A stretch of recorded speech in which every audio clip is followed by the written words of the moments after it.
우리 오늘도 말씀 한 구절 나누도록 하겠습니다. 에베소서 4장 15절부터 20절까지 말씀 보도록 하겠습니다. 에베소서 4장 15절에서 20절까지 말씀입니다. 다 찾으셨다면 우리 한 절씩 교독하는 시간 갖도록 하겠습니다. 오직 사랑 안에서 참된 것을 하여 범사에 그에게까지 자랄지라. 그는 머리니 곧 그리스도라. 온몸이 각 마디를 통하여 도움을 받음으로 연결되고 결합되어 각 지체의 분량대로 역사하여 그 몸을 자라게 하며 사랑 안에서 스스로 세우니라. 그러므로 내가 이것을 말하며 주 안에서 증언하노니 이제부터 너희는 이방인이 그 마음에 허망한 것으로 행함같이 행하지 말라.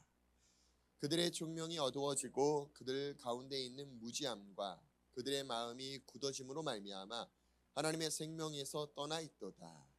그들이 감각 없는 자가 되어 자신을 방탕에 방임하여 모든 더러운 것을 욕심으로 행하되, 우리 다 같이 합독하겠습니다. 시작. 오직 너희는 그리스도를 그같이 배우지 아니하였느니라. 아멘. 에베소서 말씀을 잘 들여다보시면요, 바울이 복음을 전하는 전도 여행 가운데 가장 오랜 시간을 투자하고 마음으로 또 영으로 정말 정성을 다해서 키운 자녀, 영의 자녀들이 이 에베소 교회 성도들이지 않을까 싶어요. 왜냐하면 특별히 이 말씀을 공부할 수 있는 장소를 마련하고 2년 이상이라는 시간을 그들에게 투자하면서, 갈라디아서 보면요, 그들이 이 바울이 그 갈라디아 교회에 머물었던 시간은 3주밖에 되지 않거든요. 근데 3주 동안 하나님에 대한 무언가를 나눴으면 얼마나 나눴을까요? 우리도 하루도 빠짐없이 매일 3주간 집회를 한다라고 생각을 해봅시다. 그럼 엄청난 은혜를 받긴 하겠죠. 근데 3주가 지나면요, 그 불이 얼마나 가시겠습니까? 맞아요. 근데 이 에베소 교회는요, 2년 넘게 매일 바울이 거기서 같이 살고 먹고 계속 끊임없이 말씀을 나누는 거예요. 이 말씀을 가리키는 가운데 이렇게 표현하더라고요. 너희는 그리스도를 그같이 배우지 않았어. 이방인들처럼 배우지 않았어. 이 하나님을 아는 지혜와 벗어나는 어떤 행동을 행하지 말라라고 오늘도 말씀을 통해 권면하고 있는 이 바울의 메시지를 우리가 믿음으로 취하기를 예수님의 이름으로 부탁드리고 축복합니다. 아멘. 자, 본문 잘 보시면요, 오직 사랑 안에서 참된 것을 하래요. 참, 거짓, 무엇이 기준일까요? 우리는 이 땅 가운데 참, 거짓, 사실이냐 거짓이냐, 이게 우리의 삶 가운데 굉장히 중요해요. 근데 그 중요한 기준을 잘 들여다보면 내가 맞냐 네가 맞냐더라고, 좌냐 우냐더라고. 아니요, 바울은 명확하게 좌도 아니고 우도 아니고, 우리가 생각하는 내가 맞는 것도 아니고 네가 맞는 것도 아니고, 그 예수 그리스도를 끊임없이 하나님을 아는 지혜를, 하나님을 아는 계시를 끊임없이 하나님을 나눠주고 있어요. 그 하나님이 참이라는 거예요. 그 하나님이 기준이라는 거예요. 그 기준으로 범사에 그에게까지 자랄지라. 그가 누굽니까? 그가 머리고 그가 그리스도야. 또 누구를 지금 표현하고 있어요? 예수 그리스도를 또 자랑하고 있잖아요. 그러니까 말끝마다 모든 언어가 어디에 연결됩니까? 예수요. 예수요. 우리의 말도 그 예수에게 연결되는 우리의 삶이 되기를 예수님의 이름으로 부탁드리고 축복합니다. 아멘. 자, 16절 잘 보시면요, 그에게서 온 몸이, 예수 그리스도에게서 온 몸이 각 마디를 통하여 도움을 받음으로 연결된대요. 여기 집중해서 보셨으면 좋겠어요. 마디 힘줄이 누구입니까? 우리가 예수 그리스도의 몸이라고 표현했어요. 그리고 우리는 각각 다 성향이 다른 것들을 바울은 마디라고 표현하고 힘줄이라고 표현하고 다양한 어떤 언어들을 표현하면서 그 머리에 정렬된 그 몸의 다양성을 표현하더라고요. 근데 그 각 마디를 통해서 반드시 하나님을 아는 지혜와 하나님을 아는 계시가요 하늘에서 뚝 떨어질 수도 있겠지만요, 하나님이 하실 수 있어요. 근데 하나님이 꼭 누굴 통해 일하기로 결정했느냐? 사람을 통해서 일하기로 결정했더라고요. 자, 창세기를 보시면요, 하나님이 이 땅을 창조하시고 하나님이 정하신 질서라는 게 있어요. 근데 그 질서를 잘 들여다보시면요, 하나님은 영이시래요. 그리고 영이신 하나님의 영역을 창조하시고 이 땅의 모든 것들을 창조하시면서 이 땅을 통치하게끔 누구를 창조하셨어요? 사람이요. 그 사람에게 이 땅을 통치하게끔 위임해 주셨어요. 하나님이 할 수 없는 게 아니라 하나님이 사람을 통해서 하기로 결정하셨다라는 거예요. 이걸 다시 표현 드릴게요. 이해하셔야 되는 것 중에 한 가지가요, 이 땅 안에서 펼쳐지는 어떤 능력이 펼쳐지려면요 꼭 무엇이 필요하냐? 육신이 필요해요. 이걸 이해하지 못하면요 우린 문제를 풀 수가 없어요. 육신이 필요하다라는 이야기가 무슨 이야기냐면요, 하나님이 영이다라고 표현했죠. 그리고 영이신 하나님을 우리 하나님의 형상 모양대로 영적인 존재로 우리를 지으셨대요. 믿으시면 아멘 합시다. 이 사실은 바뀌지 않아요. 그래서 우리는 자꾸 혼돈하시면 안 돼요. 제가 청년들한테도 자주 질문하는 것 중에 한 가지가 무엇이냐면, 우리는 영을 가진 사람이야, 우린 육을 가진 사람이야? 라는 질문을 해요. 뭐가 맞을까요? 표정들을 보니까 지금 여기 물어봐야겠네요. 1번, 나는 영을 가진 사람이 맞다. 손.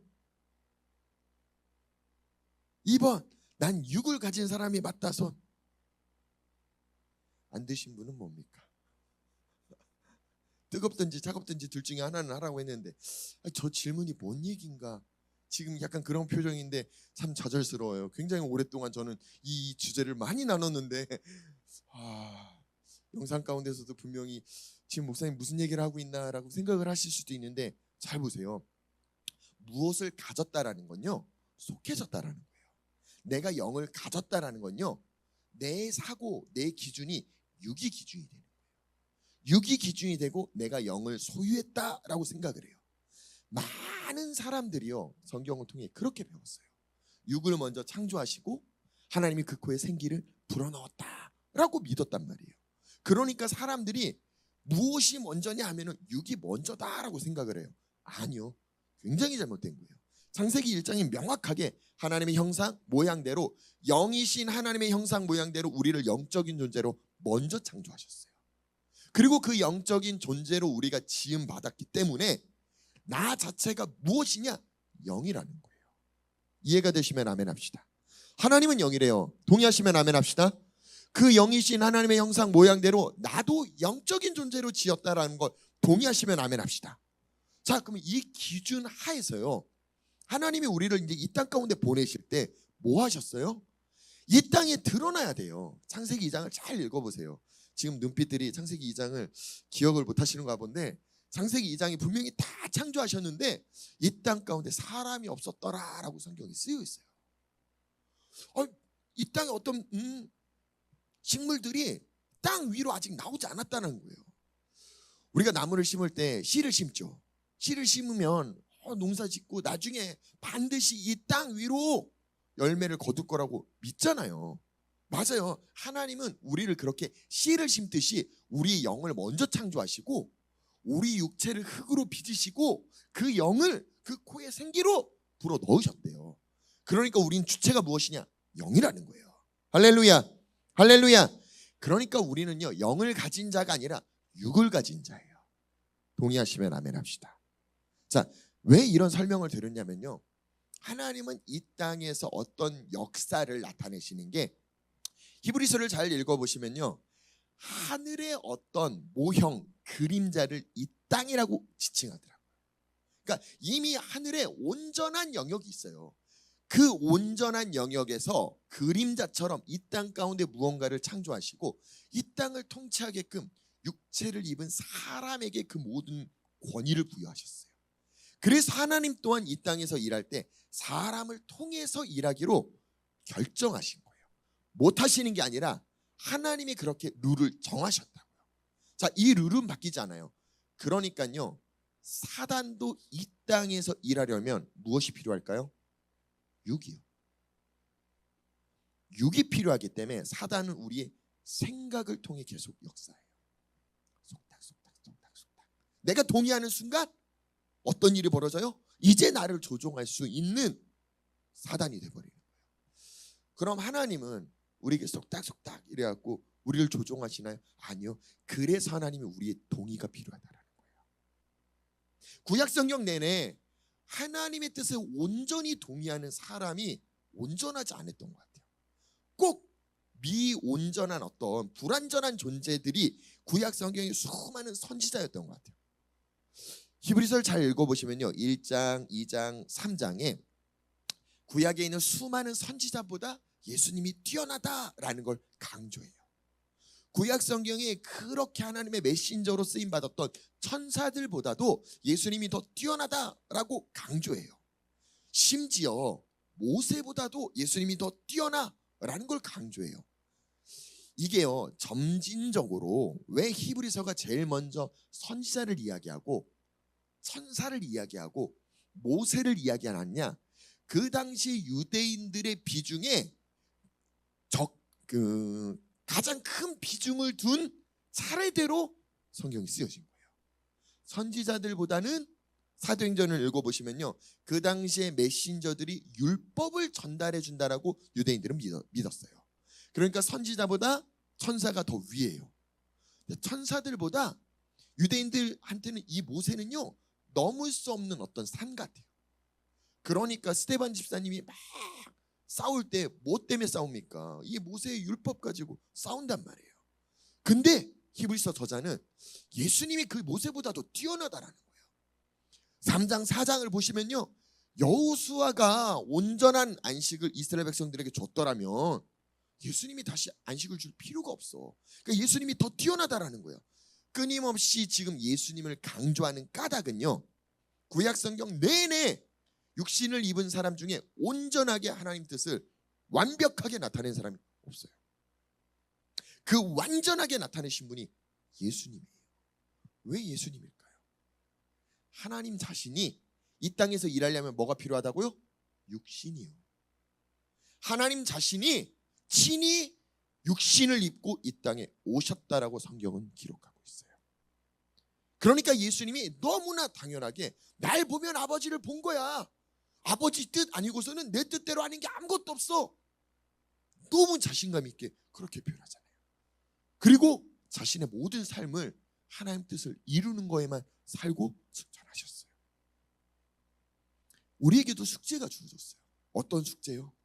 분명히 우리가 이 땅 가운데 하나님의 모든 권세를 활용하시려면 반드시 육체, 이 육체를 다스리는 이 영이 활성화가 되셔야 돼요. 영적인 충만함이 주어지셔야 된다고요. 그러니까 매일매일 예배 드리는 이 시간이요, 종교 시간이 되시면 안 돼요. 좋은 얘기 들었어. 오늘 또 성경에 이런 얘기가 있구나 하는 정도가 아니라 오늘 하나님을 만나셔야 돼요. 내가 오늘 하나님을 만나지 못하고 오늘 하나님과 함께하지 못하고 나 혼자 열심히 살면요, 또 틀어져요. 이 땅을 통치할 수 있는 권세가 자꾸 소멸된다고요. 아니요, 매일매일 그 권세가 더해지기를 예수님의 이름으로 부탁드리고 축복합니다. 할렐루야, 할렐루야. 자, 각 마디를 통해서 도움을 받음으로 연결되고 결합되어 각 지체의 분량대로 역사하여 그 몸을 자라게 해야 된다라고 표현해요. 이게 그리스도인의 사명 중에 하나인 것 같아요. 내가 누군지를 이해하는 사람은요, 반드시 내가 누군가를 도와줘야 되더라. 뭘 도와줘야 될까요? 못 먹는 거 먹게요? 못 입는 거 입게요? 그건 당연한 거고, 그걸 도와주는 걸로 내가 도와준 게 끝났다가 아니에요. 성경을 잘 읽어보시면요, 그 또한 너의 머리가 예수임을 알게 해주셔야 돼요. 너가 어떤 존재인지를 알게 해주셔야 된다고요. 근데 이걸 알게 해주시려면 우리가 뭘 알고 있어야 될까요? 우리 주일날 어떤 말씀 나눴습니까? 하박국 말씀들을 통해서 하박국이라는 이 선지자 자체가 뭘 생각하고 뭘 묵상했어요? 나름 선지자였어요. 나름 하나님을 아는 사람이었다고요. 하박국 1장 2절, 3절, 4절을 잘 들여다보시면은 철저하게 이 땅의 공의가 무너진 걸 하박국은 알고 있었어요. 그러면 이 땅의 공의가 무너졌다는 걸 어떻게 알 수 있을까요? 하나님의 그 말씀의 기준이 그에게 있었어요. 그러니까 그 하나님 기준으로 이건 아닌데 이게 무너졌네 라는 걸 알 수 있었고 볼 수 있었던 사람이에요. 거기서 그치지 않아요. 부르짖잖아요. 내가 수없이 주께 부르짖었는데 주께서 응답하시지 않았습니다 라고 표현합니다. 하박국은요, 이 땅의 공의가 무너지고 이 땅의 율법이 해이해지고 이 땅의 하나님의 말씀이 무너지는 것 자체가 이건 아니지, 하나님 이걸 돌이키게, 이게 하나님 앞에 정렬될 수 있게 그들을 중보하는 부르짖는 선지자였어요. 우리 또한 이 마음이 있으셔야 된다고. 우리 안에 말씀이라는 기준이 없이 어떻게 볼 수 있겠습니까? 또한 그 말씀이라는 기준이 섰다면 그냥 판단하는 게 아니에요. 쟤가 아니라 그들을 위해 중보하고 부르짖을 수 있는 마음이 우리 안에 있어야 된다는 걸 기억하시기를 예수님의 이름으로 부탁드리고 축복합니다. 자, 하박국을 잘 보면요, 질문을 해요. 하나님에게. 그리고 하나님에게 답을 들어요. 답을 듣고 끝나는 게 아니라 하박국은 다시 반응과 함께 반문과 함께 또 다른 질문을 해요. 처음에 어떤 질문을 합니까? 이 공의가 무너졌는데 하나님 왜 우리의 기도를 들어주지 않아요? 왜 문제를 해결해 주지 않아요? 라는 질문을 던져요. 어떻게 하나님 응답을 하시잖아요. 어떤 응답을 합니까? 걱정하지 마. 내가 갈대아 사람을 일으켰어. 바벨론으로 싹 쓸어버릴 거야. 그걸 들은 하박국은 기분이 어때요? 기분이 영 안 좋다라고 했죠. 그러니까 다시 내가 질문했던, 내가 원했던 답은 그게 아닌데 하면서 다시 불편한 반응과 함께 질문을 하기 시작해요. 하박국 2장 1절부터 한번 볼까요?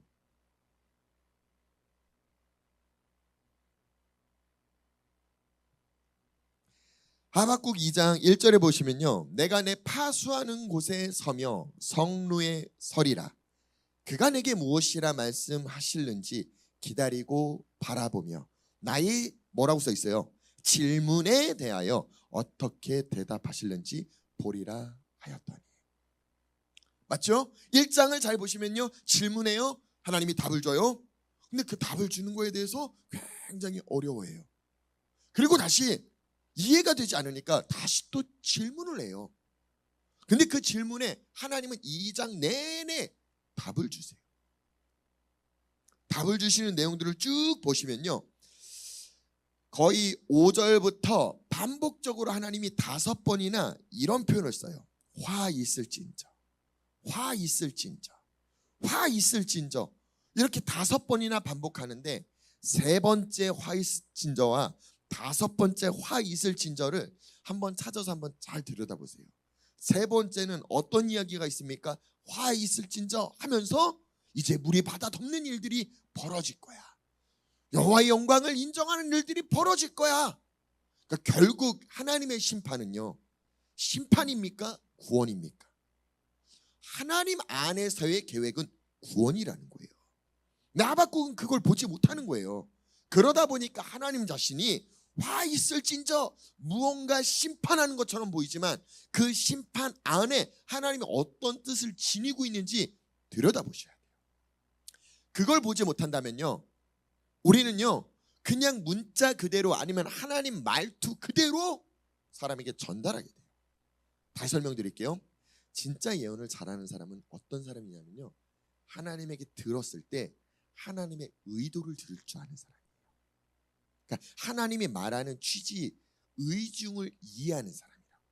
이게 무슨 뜻이냐면요, 그냥 문자 그대로 전달하면요 듣는 사람에게 상처가 되는 어떤 언어들이 나갈 수도 있어요.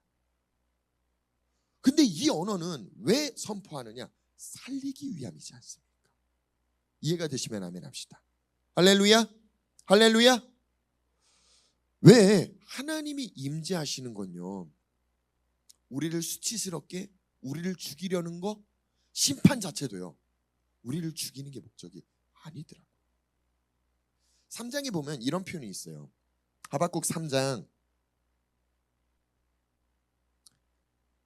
5절 6절을 제가 읽어드릴게요. 4절부터 읽어드릴게요. 그의 광명이 햇빛 같고 광선이 그의 손에서 나오니 그의 권능이 그 속에 감춰졌도다. 그가 누구예요? 하나님이에요. 하나님 안에 그 모든 권능이 감춰졌대요. 역병이 그 앞에서 행하며 불덩이가, 하나님 그 발밑에서 불덩이가 나오기 시작했대요. 자, 그리고 6절 잘 보세요. 재밌는 표현이 나와요. 그가 서신즉 뭐래요?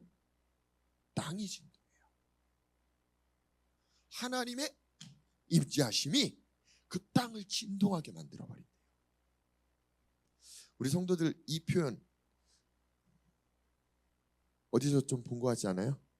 미가서 1장 3절에 보면요, 여호와께서 그의 처소에서 나오시고 강림하셨대요. 하나님의 임재를 표현하는 거예요. 임재하셨는데 땅의 높은 곳을 뭐래요? 밟으실 것이래요. 하나님의 임재가요, 땅의 높은 곳, 그러니까 이 땅 기준에 교만하고 성공이라고 생각하고 어떤 하나님과 틀어진 어떤 영역을 하나님이 친히 밟으실 거라는 거예요. 그러면서 그 아래에서 산들이 높고 골짜기들이 갈라지기를 불 앞에 밀초 같고 비탈로 쏟아지는 물 같을 것이니, 하나님의 임재 자체로 막 벌어지는 현상은요, 심판 같아요.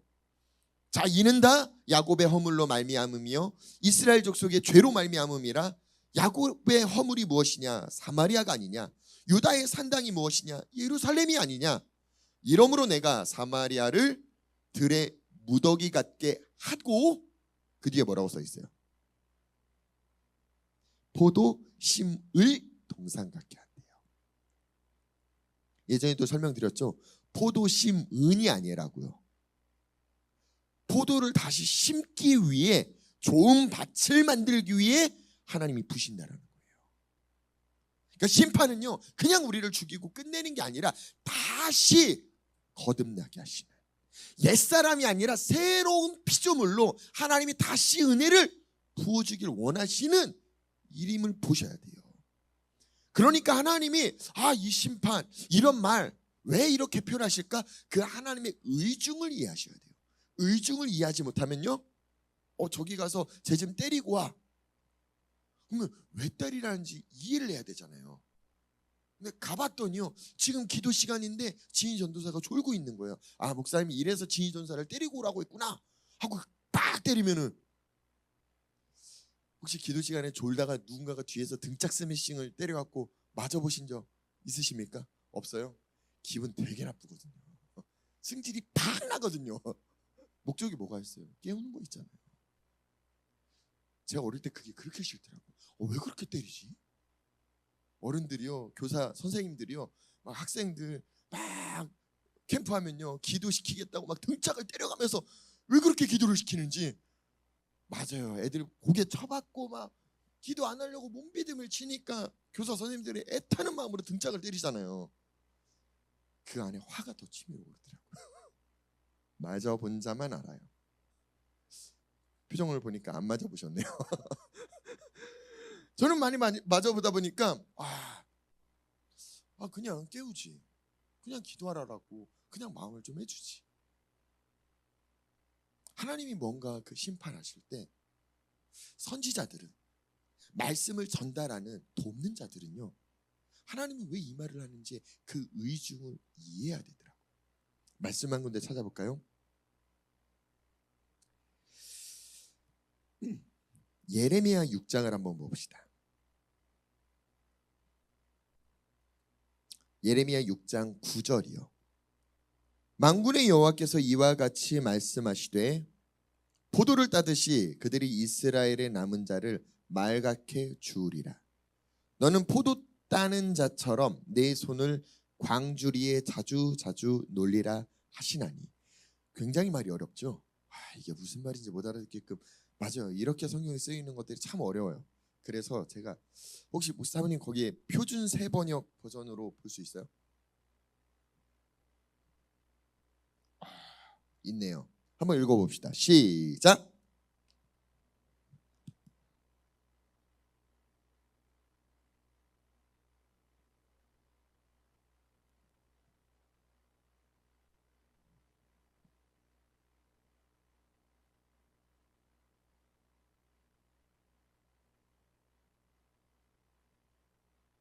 자 보세요. 주일날도 말씀드렸을 거예요. 하박국과 예레미야서는요 같은 시기에 같은 걸 볼 수 있다라고 말씀드렸죠. 분명히 하나님의 심판이 있다니까요. 근데 그 심판에 대해서 하나님은 예레미야에게 지금 뭐라고 표현하는 거예요? 적군이 이스라엘의 남은 자들을 샅샅이 뒤져서 끌어갈 거야. 그러니 예레미야야, 아직 시간이 있을 때 포도 따는 사람이 포도 덩쿨을 들춰보는 것처럼 네가 구할 수 있는 사람을 구해야 돼.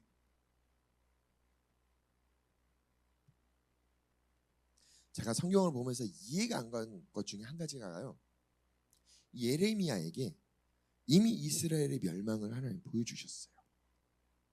더 재미있는 건요, 그 예레미야가 예언하는 것 중에 멸망이 있을 거고 포로로 끌려가서 70년 후에 다시 돌아올 거야 라는 예언도 해요.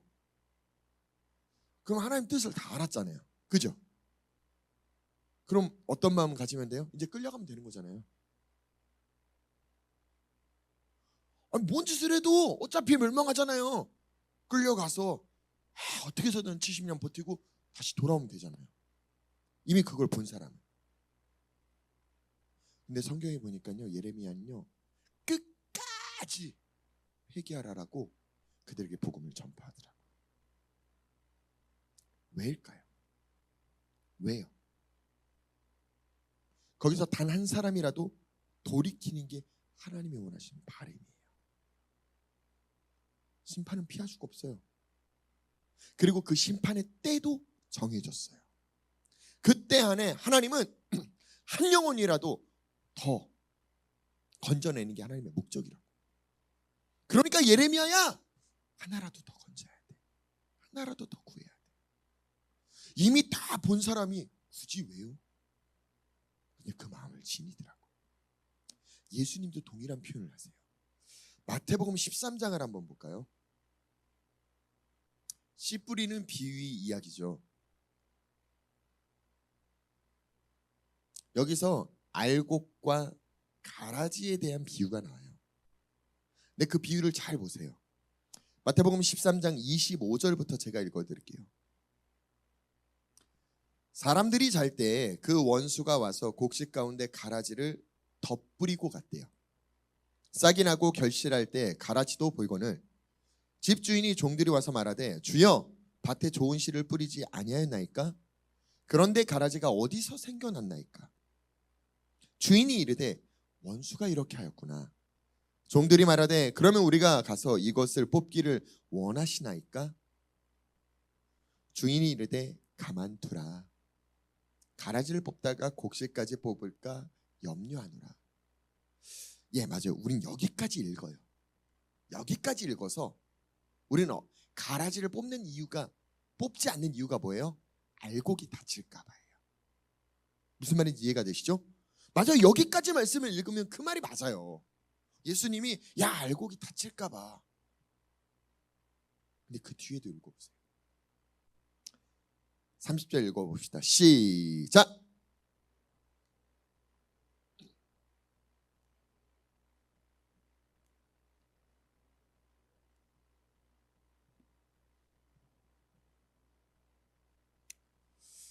이게 뭐요? 라고 생각이 되죠. 가만두라. 알곡이 다칠까 봐. 그 뒤에도 우리가 이렇게 읽으면요, 결국 가라지는 마지막 때 다 불태워질 거야. 저는 이 말씀을 읽을 때 그렇게 보이더라고요. 가라지가 알곡으로 변하는 시간을 하나님이 주셨다라고.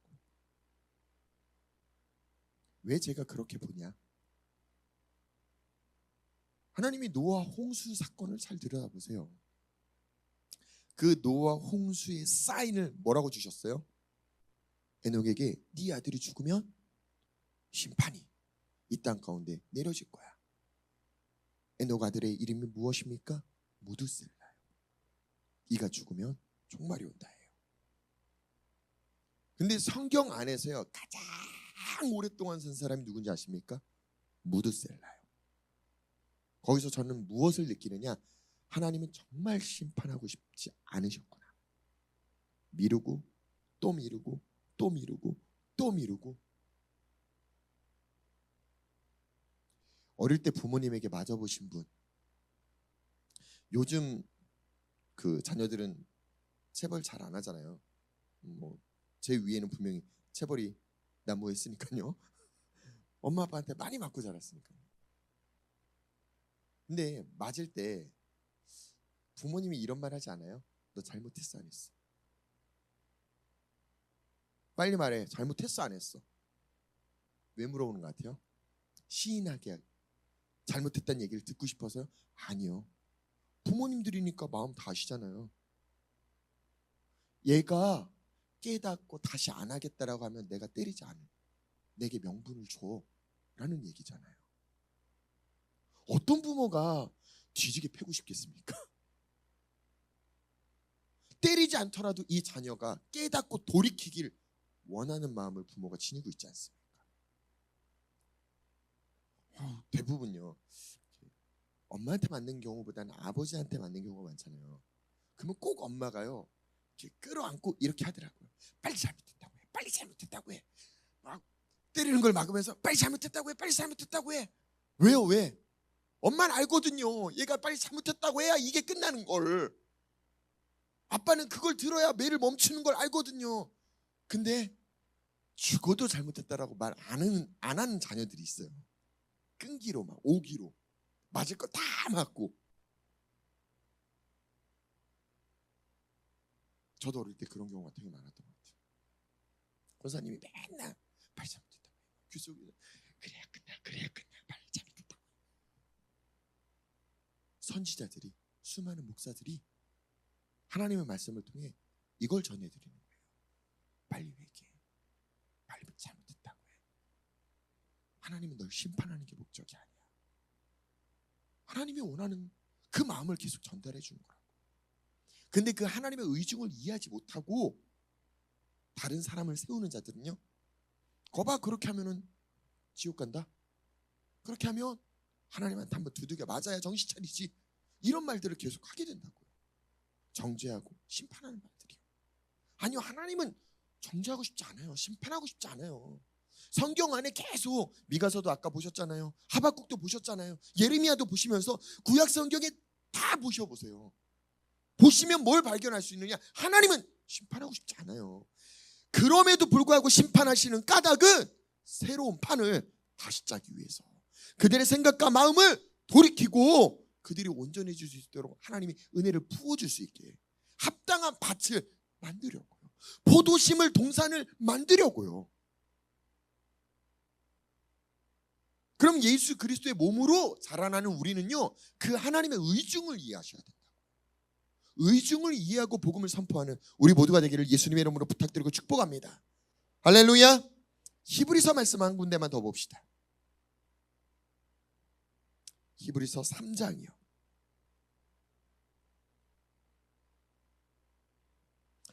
히브리서 3장 12절부터 다 읽으면 너무 좋은데요, 기회가 되시면 3장 4장을 한번 집에 가서 읽어보셨으면 좋겠어요. 3장 12절에 이렇게 표현되어 있어요. 형제들아 너희는 삼가 혹 너희 중에 누가 믿지 아니하는 악한 마음을 품고, 여기 표현하니까요 믿지 않는 마음을 악한 마음이라고 표현하더라고요. 살아계신 하나님에게서 떨어질까 조심할 것이요 오직 오늘이라 일컫는 동안에 뭐라고 써 있어요? 매일 피차 권면해 주래요. 너희 중에 누구든지 죄의 유혹으로 완고하게 되지 않도록 하래요. 우리가 시작할 때에 확신한 것을 끝까지 견고히 잡고 있으면 그리스도와 함께 참여한 자가 되리라. 성경에 일렀을 때 오늘 너희가 그의 음성을 듣거든 격노하시게 하던 것 같이 너희 마음을 완고하게 하지 말라 하였으니, 듣고 격노하게 하던 자가 누구냐? 모세를 따라 애굽에서 나온 모든 사람이 아니냐. 또 하나님이 40년 동안 누구에게 노하셨느냐? 그들의 시체가 광야에 엎드러진 범죄한 자들에게 아니냐. 또 하나님이 누구에게 맹세하사 그의 안식에 들어오지 못한다라고 이야기했느냐? 순종하지 아니하는 자들 아니냐. 이로 보건대 그들이 믿지 아니함으로 능히 들어가지 못한 것이라. 믿지 않았기 때문에. 의인은요 믿음으로 산대요. 주일날 또 설명드렸죠. 여기서 표현하는 믿음으로 살아야 된다. 이 믿음은요 이해시켜주는 믿음이 아니에요. 우리가 하나님의 성품에 대한 온전한 신뢰예요. 우리는 자꾸 이해를 바래요. 놀라운 건요, 하나님은 너무 자비하셔서 하박국이 그렇게 따박따박 다시 또 질문한 거에 한숨 쉬시고, 의인은 믿음으로 사는 거야, 이해를 바라는 게 아니라 좀 믿어봐 라고 하면서도 다시 설명해 주시더라고요. 맞아요. 우리가 이해가 안 될 때 하나님은 우리에게 설명하고 이해를 시켜주세요. 근데 그렇게 습관화가 되면은 우리는요 반드시 내가 이해하는 것만 믿으려고 해요. 아니요. 한 번, 두 번 하나님이 우리를 이해시켜줬다면 하나님의 성품 자체를 신뢰하는 우리 모두가 되기를 예수님의 이름으로 축복합니다. 히브리서 4장에는요 그러므로 우리는 두려워할지니 그의 안식에 들어갈 약속이 남아 있을지라도 너희 중에는 혹 이르지 못할 자가 있을까 하니라. 그들과 같이 우리도 복음 전함을 받은 자이나 들은 바 그 말씀이 그들에게 유익하지 못한 것은 뭐 때문이래요? 듣는 자가 믿음과 결부시키지 않았대.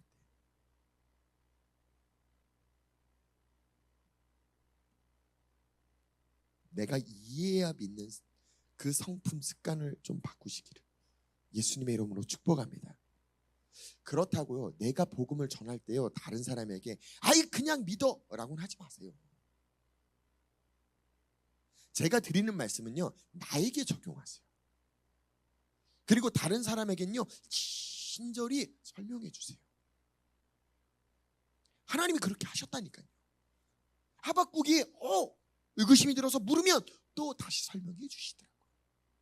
그렇게 신실하고 자비롭고 긍휼이 넘치세요. 우리는요 우리에게 적용할 걸 나에게 적용 안 하고 다른 사람에게 적용하더라고요. 목사님 말하는 거 못 들었어? 그냥 까라면 까는 거야. 믿어. 아니요 그건 나에게. 아침마다 나에게 얘기해요. 오늘도 하나님을 신뢰해라. 그냥 하나님 자체를 믿어봐. 하나님 약속을 믿어봐. 이미 여호수아를 통해서 그 온전한 안식을 주지 못했는데 예수님을 통해 온전한 안식을 우리에게 줬으니까 믿자. 그리고 그걸 취하자. 그 하나님 성품이에요. 혹 내가 이해가 안 되는 어떤 상황과 어려움을 맞이할지라도 이유가 있겠지. 하나님에게 뜻이 있겠지. 그 하나님 뜻을 헤아리고 배려하고 존중하고 신뢰한다면 하나님 보실 때 어떨까요? 실망시키고 싶지 않을 것 같아요. 우리가 하나님을 향한 그 믿음을 하나님이 실망시키고 싶지 않을 것 같아요. 우리 또한 그러지 않습니까? 날 믿어주는 사람을 실망시키고 싶지 않잖아요. 하나님은요 우리가 그 하나님을 신뢰하고 믿는 우리 모두가 되기를 예수님의 이름으로 축복합니다. 그렇게 우리가 지체를 도와줍시다. 하나님의 심정을 갖고요. 뭘 봐야 된다고요? 하나님의 말씀의 기준이요. 어떤 마음을 지니셔야 된다고요? 부르짖는 중보의 마음이요. 근데 그 중보의 마음 가운데 뭘 이해해야 된다고요? 하나님의 뜻이요. 하나님의 계획이요. 그걸 이해하지 못하고 다른 이들을 살릴 수 없어요. 우리 같이 기도하는 시간 가졌으면 좋겠습니다.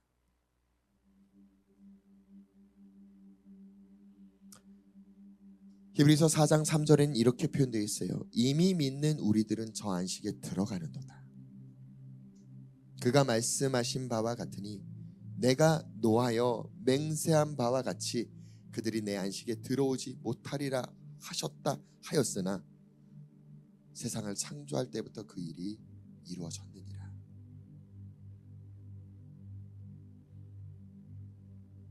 불순종해서 이 안식에, 믿지 못해서 이 안식을 누리지 못하는 우리가 되지 않기를 축복합니다. 이미 우리에게 펼쳐졌어요. 예수 안에서 우리 새로운 피조물로 우리를 디자인하셨대요. 살리셨대요. 바울은 끊임없이 전에 너희는 죽었던 존재지만 이제 예수로 인해 너희는 산 자야 라고 우리에게 가르쳐주고 있어요. 죽은 자의 사고를 갖지 맙시다. 산 자의 사고로 우리에게 말씀하시는 그 말씀을 붙들고 믿음으로 나아갑시다. 의인은 믿음으로 말미암아 산대요. 이 하박국의 말씀을 인용해서 로마서에서도, 갈라디아서에서도, 히브리서에서도 동일하게 의인은 믿음으로 말미암아 살아. 각 사건은 달라요. 상황은 달라요. 하지만 동일하게 의인은 믿음으로 말미암아 살아. 신약에 수없이 우리에게 말씀하고 있더라고요. 하나님, 우리가 붙든 이 믿음이 흔들리지 않게 하옵소서. 이 믿음에 믿음이 더해지도록 이 시즌 축복하옵소서. 이 믿음으로 다른 이들을 섬기게 하옵소서. 다른 이들을 세우게 하옵소서. 각 마디를 통하여 온몸을 세운다 말씀하셨습니다. 이제는 우리를 통해 하나님 뜻이 이 땅 가운데 이루어지는 걸 우리가 볼 수 있도록 역사해달라고 우리 같이 주여 한번 외치며 합심해서 동성으로 기도하며 나갑시다.